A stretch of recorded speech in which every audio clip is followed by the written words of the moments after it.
Lantai Masjidil Haram dan juga Masjid Nabawi terbuat dari marmer putih Tassos yang berasal dari Yunani. Dan jika kita perhatikan, ada fakta di baliknya tentang marmer ini yang tidak memiliki efek terhadap cahaya matahari. Marmer ini dipercaya tidak dapat menyerap panas maupun dingin, sehingga saat kita beribadah di Ka'bah pada saat cuaca panas, kita tidak ikut merasakan kepanasan. Dari fakta tersebut timbul sebuah pertanyaan.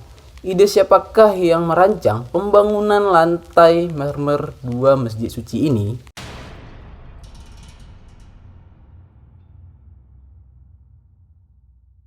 Assalamualaikum warahmatullahi wabarakatuh. Selamat bergabung teman-teman. Selamat datang lagi ya guys ya. Makasih teman-teman yang udah bergabung ya, yang udah mampir lagi, yang udah ngebantu supportnya selalu dari ngebantu like, komen, dan subscribe. Terima kasih banyak teman-teman ya.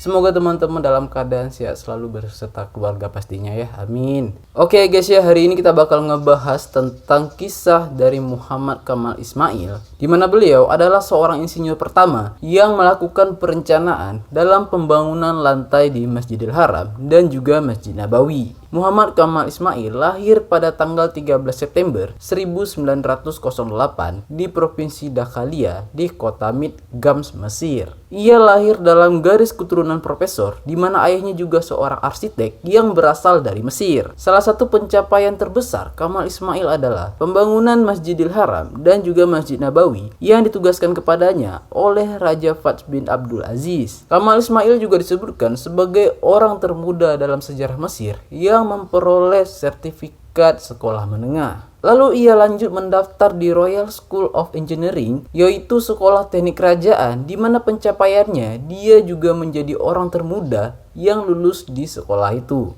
Waduh, mantap banget ya guys ya. Selanjutnya, dia dikirim ke Eropa untuk mendapatkan 3 gelar dokter dalam arsitektur Islam. Kamal Ismail baru menikah pada saat umurnya 44 tahun. Dan dia dianugerahi seorang putra, namun sayangnya dia harus kehilangan semuanya saat istrinya melahirkan. Waduh, berat banget ya guys ya cobaannya ya. Setelah kepergian istri dan anak tercintanya, dia memilih untuk melajang dan mengabdikan seumur hidupnya kepada Allah hingga nafas terakhirnya. Salut banget ya guys ya. Selama hampir 100 tahun dia habiskan hanya untuk membangun 2 masjid suci ini. Dimana dengan pencapaian terbesarnya tersebut, Kamal Ismail jauh dari media massa, populer, dan juga harta yang melimpah. Bahkan dia terang-terangan menolak bayaran sepeser pun atas desain arsiteknya di Masjidil Haram dan juga Masjid Nabawi. Salut banget teman-teman ya. Yakin kalau kita pasti nggak bakal sekuat ini teman-teman ya. Ia juga mengembalikan cek yang diberikan Raja Fahd dan mengatakan, mengapa saya harus menerima uang untuk pekerjaan yang saya lakukan atas masjid suci ini? Bagaimana nantinya ketika saya menghadap Allah di Yaumul Hisab? Yaumul Hisab itu bagi orang muslim adalah hari perhitungan teman-teman ya. Dan dalam proses merancang masjid itu, Kamal Ismail memberi ide untuk menggunakan marmer khusus yang akan menutupi lantai Masjidil Haram. Kelebihan dari marmer ini yaitu bahannya yang anti panas, tidak seperti marmer-marmer pada umumnya teman-teman ya. Dimana marmer spesial ini hanya tersedia sedikit banget teman-teman ya. Dan itu hanya dapat ditemukan di gunung kecil di Yunani. Marmer spesial ini didatangkan langsung dari suatu daerah yang bernama Tassos. Di mana Tassos ini terletak di sebelah utara Yunani yang luasnya hanya 380 km. Sejak berabad-abad lamanya, marmer putih yang berasal dari pulau Tassos ini digunakan secara luas oleh orang-orang Romawi. Dan dari sinilah batuan marmer Tassos ini dikenal secara luas sebagai marmer yang mampu memberikan kesejukan dan mampu meredam hawa panas yang memantul ke lantai. Ditambah lagi bentuknya yang semakin istimewa karena memiliki warna yang putih kristal, di mana putih kristal adalah warna murni batuan alam. Dan demi mewujudkan arsitektur sesuai dengan rancangannya, Kamal Ismail melakukan perjalanan ke Yunani. Dimana setibanya dia di Yunani, dia harus menandatangani sebuah kontrak pembelian. Dan di dalam pembelian tersebut membutuhkan hampir dari setengah gunung tersebut. Waduh, banyak banget teman-teman ya. Setelah dia melakukan pembelian di Yunani, dia kembali ke Mekah teman-teman ya. Dan setibanya dia di Mekah, dia melihat bahwasanya marmer-marmer tersebut sudah terlebih dahulu sampai. Dan tanpa proses panjang lagi teman-teman ya, saking gak sabarannya nih, dia langsung menempelkan marmer-marmer ini, tujuannya agar proyek Masjidil Haram cepat selesai. Khusus untuk lantai Masjidil Haram, batuan marmer Tassos ini diimpor dari Yunani masih dalam bentuk bongkahan batu teman-teman ya. Lalu batuan ini dibentuk dan diolah secara khusus di Arab Saudi untuk dipasangkan pada lantai Masjidil Haram. Batuan Tassos ini dibentuk menggunakan teknologi canggih di dalam pengawasan para ahli, di mana harapan akhirnya akan menghasilkan marmer-marmer dengan kualitas yang lebih tinggi. Untuk bongkahan batu tersebut dipotong dengan bentuk persegi panjang dan juga masing-masingnya memiliki ketebalan 5 cm.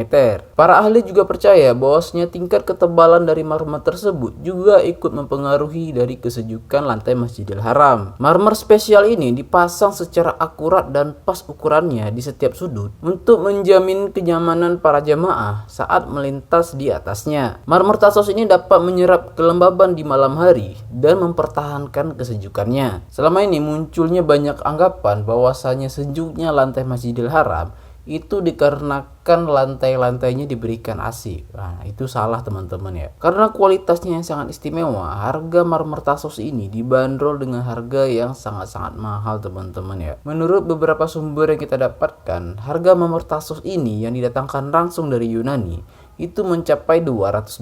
Dan jika kita rupiahkan, harganya bisa mencapai 2.800.000. Dan ini 100 tahun yang lalu teman-teman ya. Waduh. Jadi udah bisa kebayang teman-teman ya, harga 2 jutaan di masa lalu. Jika kita bawa ke harga yang sekarang, itu bisa sampai ratusan juta teman-teman ya. Setelah 15 tahun setelah pembangunan Masjidil Haram, pemerintah Saudi kembali menghubungi si Kamal Ismail ini. Dan di sini mereka meminta jenis marmer serupa untuk melapisi Masjid Suci di Madinah, yaitu Masjid Nabawi seperti yang digunakan di Masjidil Haram. Mendengar permintaan tersebut, Kamal Ismail menjadi kebingungan teman-teman ya. Dia ragu apakah masih ada marmer seperti ini yang tersisa di Yunani. Ya kalau dipikir-pikir itu wajar panik teman-teman ya, karena jarak pembangunan yang dulu dengan yang sekarang itu sudah berjalan 15 tahun.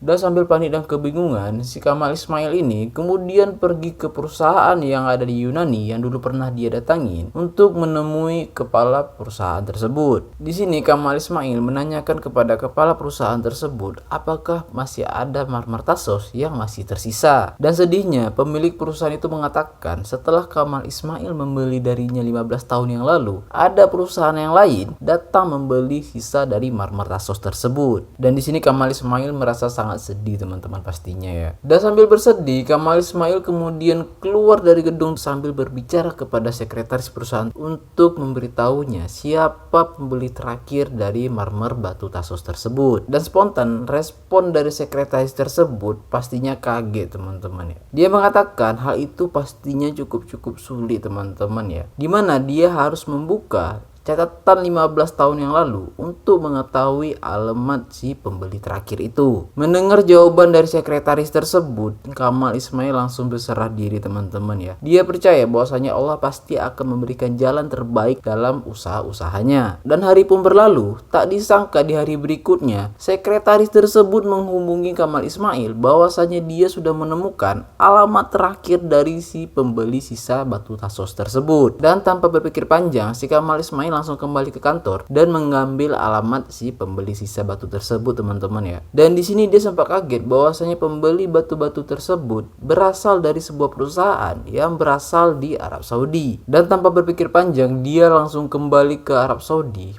pada hari itu juga teman-teman ya. Dan sesampainya di Arab Saudi, dia langsung menuju perusahaan yang membeli sisa marmer-marmer tersebut. Di sini Kamal Ismail berjumpa langsung dengan seseorang dari bagian staf perusahaan tersebut, di mana dia langsung menanyakan keberadaan marmer-marmer yang dibeli oleh perusahaan itu langsung dari Yunani. Langsung saja staf itu menghubungi ruang stok dari perusahaan. Dan ternyata yang membuat kagetnya teman-teman ya, batu marmer Tassos yang dipesan langsung perusahaan ini dari Yunani tidak pernah dipakai sekalipun, dan juga jumlahnya masih utuh. Dan di sini membuktikan teman-teman ya, prasangka baiknya Kamal Ismail kepada Allah, maka Allah mudahkan jalannya juga. Dan suasana langsung berubah menjadi penuh haru teman-teman pastinya ya. Di sini Kamal Ismail langsung menangis teman-teman ya. Dia menceritakan perjalanan panjangnya hanya untuk mendapatkan marmer Tassos ini kepada si pemilik perusahaan. Kamal Ismail memberikan sebuah cek kosong dan meminta si pemilik perusahaan menuliskan jumlah nominal uang sebanyak apapun yang diinginkan si pemilik perusahaan. Namun setelah pemilik perusahaan tersebut mengetahui bahwasanya marmer Tassos tersebut akan digunakan dalam pembangunan Masjid Nabawi, pemilik perusahaan itu pun menolak dengan sopan cek tersebut. Si pemilik perusahaan itu pun langsung menghibahkan seluruh marmer Tassos yang pernah dia beli dari Yunani, di mana sebelumnya dia tidak berpikir untuk apa dia membeli marmer tersebut. Lalu si pemilik perusahaan mengatakan, "Inilah jalan yang Allah berikan kepada saya." Setelah melalui perjalanan yang menyentuh, akhirnya proyek pengerjaan Masjid Nabawi langsung berjalan teman-teman ya. Dimana dalam proses perluasan Masjidil Haram dan juga Masjid Nabawi, banyak insinyur, seniman, dan juga pengrajin yang terlibat. Di dalam surat kabar Islamic Zaitun dikatakan ada 600 insinyur yang terlibat di dalam proses pengerjaan tersebut. Kamal Ismail memilih tidak menerima uang sepeser pun dari hasil jasa, karena menurutnya inilah cara Allah melibatkan dirinya dalam proses perjalanan pembangunan masjid suci bagi seluruh umat Islam. Kamal Ismail tutup usia tepat pada umurnya yang ke-100, yaitu tanggal 2 Agustus 2008. Semoga amalnya diterima oleh Allah Subhanahu wa taala teman-teman ya. Amin ya rabbal alamin. Dan di dalam perjalanan hidup Kamal Ismail, di sini kita bisa ambil kesimpulan teman-teman ya. Tidak semua pekerjaan kita harus dihargai dengan uang. Biarlah pekerjaan kita menjadi ladang pahala di hari perhitungan kelak. Oke, sekian aja teman-teman ya. Terima kasih banyak teman-teman semuanya yang udah ngebantu, selalu support-supportnya, dari yang udah ngebantu like, komen, dan subscribe. Terima kasih banyak teman-teman ya. Bagi teman-teman mungkin kedepannya yang mau request kita bahas apa, teman-teman bisa komen di kolom komentar teman-teman ya. Dan mungkin teman-teman ada yang mau kasih tambahan ya, bisa komen-komen juga guys ya di kolom komentar. Sekian untuk hari ini, terima kasih banyak support-supportnya. Di akhir kata saya undur diri teman-teman. Saya akhiri, assalamualaikum warahmatullahi wabarakatuh. See you guys.